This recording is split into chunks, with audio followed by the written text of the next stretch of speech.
Power in fiction is not always defined by strength. Sometimes, power is control. Sometimes, it is belief. And sometimes, it is fear itself. This battle exists at a rare crossroads where human psychic potential collides with ancient cosmic horror. On one side stands 11, a girl whose mind was torn open through experiments, isolation, and pain, transforming her into one of the most powerful psychics ever seen on screen. On the other side stands Pennywise, an interdimensional entity older than humanity itself, a being that does not fight with fists or energy, but with terror, illusion, and psychological domination. This is not simply Stranger Things versus IT. It is a test of whether raw psychic force can overcome a creature that feeds on fear. To determine who is truly more powerful, emotion and popularity must be set aside, and the mechanics of their powers must be examined at their absolute limits. 11. The weapon born from human suffering. 11 represents the extreme edge of human psychic evolution. Through relentless experimentation and profound emotional trauma, her mind unlocked abilities far beyond what any ordinary human could achieve. She can move massive objects with her thoughts, crush enemies internally, stop hearts, and tear open gateways between dimensions. Her connection to the Upside Down allows her to interact with a hostile parallel reality that corrupts both mind and matter. When 11 releases her power, it is explosive, violent, and overwhelming, driven by instinct rather than calculation. Fear, anger, love, and desperation act as fuel, amplifying her abilities in moments of extreme danger. But this power comes with heavy limitations. Every major use places severe strain on her body and mind. Nosebleeds, physical collapse, unconsciousness, and even total loss of power are common consequences. 11 does not control reality effortlessly. She forces it to bend through intense concentration and emotional output. Her strength surges suddenly, burns intensely, and then fades. Against soldiers, monsters, and interdimensional threats, she is devastating. Yet her power remains reactive and situational, bound tightly to the limits of a human nervous system. Pennywise, the cosmic entity that feeds on fear. Pennywise is not a clown. The clown is only a mask. In truth, Pennywise is an ancient interdimensional entity known simply as IT, existing far beyond normal physical reality. It does not conquer worlds through open destruction. It consumes them slowly through fear. Pennywise's true power lies in psychological domination. It can read minds, manifest a victim's worst fears, warp reality within its territory, and break the will of its prey long before attacking physically. Its true form, the Deadlights, exists outside human comprehension and can shatter the sanity of those who perceive it directly. Unlike 11, Pennywise does not rely on physical endurance or emotional stability. It is patient. It manipulates belief itself. When fear is present, Pennywise becomes nearly unstoppable. It can regenerate from physical damage, ignore conventional attacks, and reshape its environment to trap and torment its victims. However, Pennywise is not invincible. Its greatest weakness is the absence of fear. When victims resist psychologically, stand together, and refuse to believe in its dominance, its power weakens dramatically. Psychic force versus fear-based reality warping. At first glance, 11 appears to hold the advantage. Her telekinesis is real, measurable, and brutally destructive. She does not rely on tricks, illusions, or suggestion. When she attacks, reality responds immediately. Objects move, bodies break, and physical space bends under the pressure of her mind.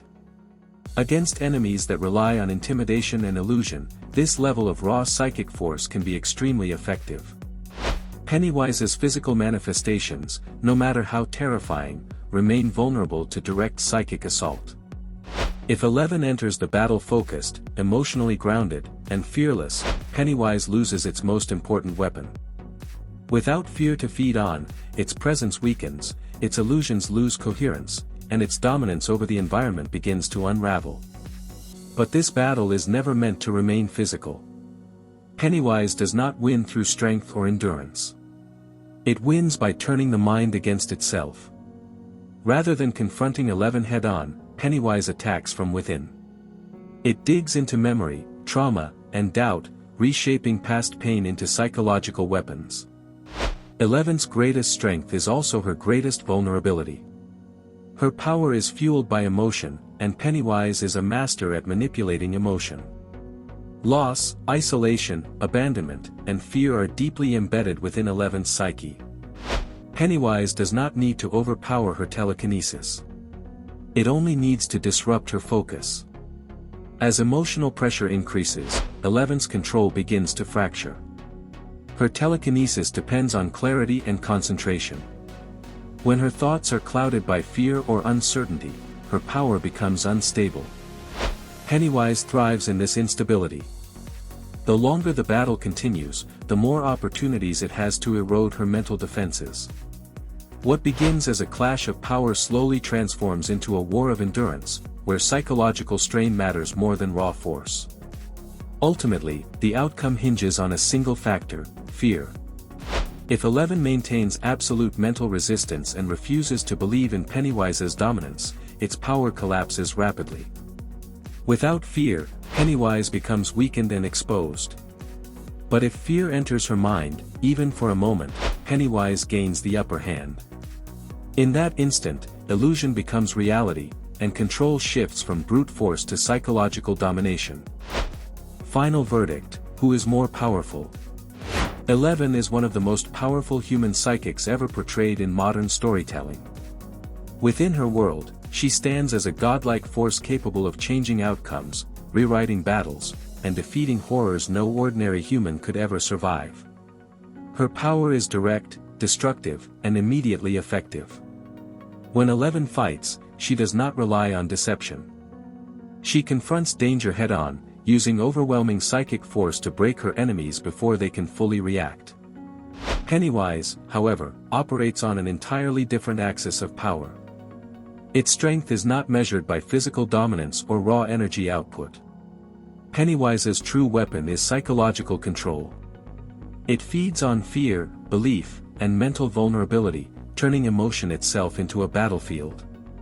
Where 11 attacks reality directly, Pennywise reshapes perception. It does not need to overpower its opponent. It only needs to destabilize them. Once fear takes root, its influence spreads rapidly, allowing terror to override resistance. In direct confrontations where fear is absent, 11 holds a clear advantage. Her telekinesis can tear apart Pennywise's physical manifestations and disrupt its control.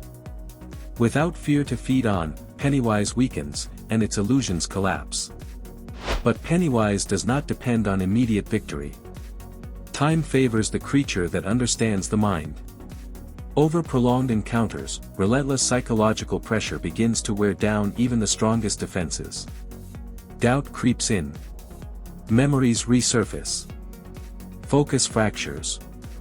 And as fear returns, even briefly, Pennywise regains its strength. The conclusion is unavoidable. In short, fearless bursts of combat, 11 can defeat Pennywise. But in a prolonged war of minds, Pennywise's nature as a cosmic fear entity makes it the more dangerous and resilient opponent overall. Final result: Pennywise is more powerful in the long run, but only if fear is allowed to exist. Check out my other videos for more epic character crossovers and battles. Thanks for watching, and stay happy and healthy.